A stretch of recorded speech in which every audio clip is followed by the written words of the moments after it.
Isang mapagpalang panahon sa ating lahat. Itong tagapaglingkod ninyo, karunungan ng Diyos, aka Tenet Martial Arts. Ang nakikita nyo po ngayon ay ang tinatawag na pangkalahatang langisan na magagamit sa depensa, gamutan at swerte. Pag sabihin nating depensa, maaari na po tayo magkaroon ng kabal, taguliwas at liwas bala sa panahon ng kagipitan. At sabihin naman natin sa gamutan, mapisikal man o espiritual na karamdaman ay kayang tanggalin ito, na kahit pa ang isang napasukan ng masamang espiritu ay kayang paalisin o palayasin ng langisang ito.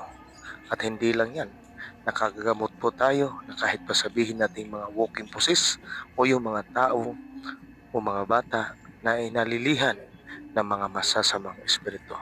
At sabihin naman natin sa pangpaswerte, magagamit po ito para magkaroon tayo ng mabuti at matiwasay na pamumuhay.